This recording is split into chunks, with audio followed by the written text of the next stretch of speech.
Hello everyone and welcome back, and I'm a bit late to the party with this one, but it's something that I wanted to talk about because it's interesting, or I find it interesting anyway. So we've recently got word that, or I say recently, a couple of weeks ago, that the PSN firmware update 5.0 is going to be coming fairly soon, and it's in, I think at the end of July it went into beta testing, which means that there's going to be some significant changes. Now there's been a lot of speculation as to what that will entail. One of the things I'm really hoping for, and it is one of the things that is potentially on the table, is PS1 games on PS4. Now there's a lot of for and against this kind of thing to be included. A lot of people are saying, what's the point of owning a PS4 game if you're only going to play PS1 games? And you know, to a certain degree, I do agree with that. I mean, it would be kind of silly, especially since you can, if you haven't got a PS1, you can pick them up pretty cheap on eBay if you just want to play PS1 games. So yeah, understandably, if you're going for a PS4, you're going to want to play PS4 games. That's probably what you're going to do, what you're going to use it for the most. But, and this is a big but, I think there is a place for PS1 games because, you know, PlayStation has been going since what, 96 was when it was first released, so over 10 years. So that's over 10 years of like some classic, well, not just some classic, but an entire back catalogue. You know, going through PlayStation 2, obviously, and then PlayStation 3. That's a bit of a weird one, PlayStation 3, because some of the games apparently wouldn't work because of the hardware that was.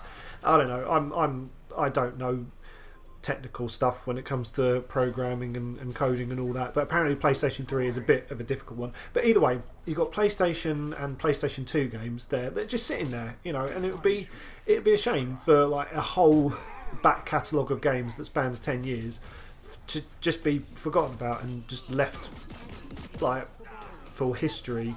I was trying to think of something really poetic and I failed, so that says a lot about me.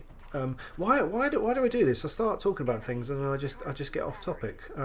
Anyway, yeah, so it would be a shame for them to be forgotten, is what I'm trying to say.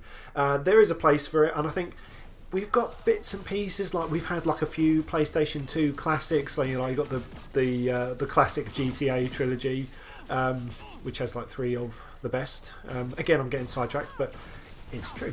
And then you've got a few others like Max Payne. I can't remember Bully. I can't remember the other name for it, and the Warriors and things like that. And so it's cool that you're getting a few things there. And obviously you got Final Fantasy 7, the original, which people I mean, obviously because they're doing the remake, I think that's still a thing that's going on. When it was announced that Final Fantasy 7, the original game with a few tweaks, was going to be released or re-released for the PS4, it was met with really kind of like, okay. I was really happy. I was really excited.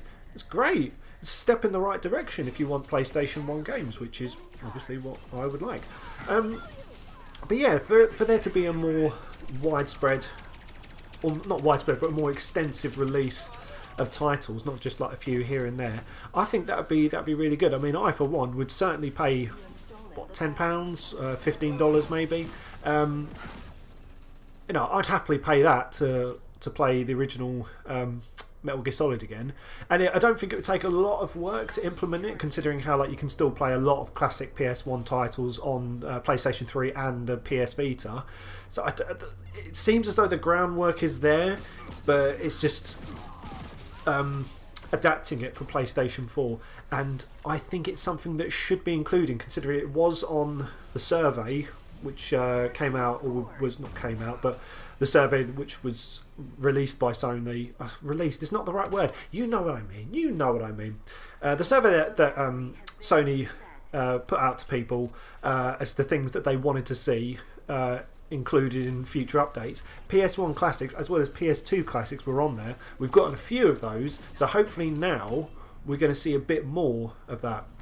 Because like I said, I think there is a place for it. I mean, obviously it's, you know, you're going to be Sony and all the other developers and whatnot. They're obviously their priority is going to be releasing new games because that is where the money is going to be made. But there is a place for PS1 classics. That might not be the main reason why you have a PS4, but I think it is something that they should seriously consider implementing into the even if it's not in this update, maybe the next of 5.5. Then I think it would, because I get the impression that it's the big updates come in increments of 5.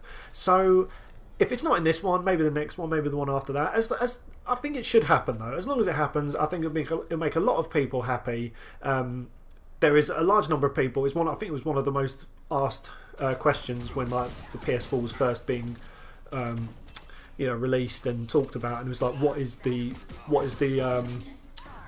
deal with the backwards compatibility?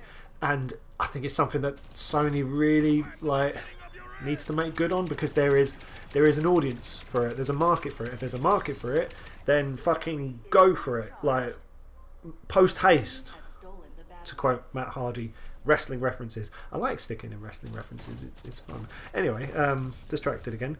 So yeah, let me know what you think, guys. It's just something that I've been thinking about. And like I said, I'm late to the party with this one. I only found out the other day that this is something that's potentially on the table. But yeah, I'll be interested to hear your thoughts about it. Let me know in the comments down below what you think, whether we should have PS1 classics or whether they should just abandon it completely and just carry on making new titles or rehashing old titles. Like with all these remakes and whatnot. I'm still not sure how I feel about the Final Fantasy VII remake. It looks good, but is it gonna be as good as the original? We will have to see. Anyway, thanks very much for watching, guys. I hope you've enjoyed the video. If you have enjoyed the video, don't forget to give it a thumbs up. And if you want to see more, hit subscribe. That'd be lovely. Thank you very much. And I'll see you in the next one.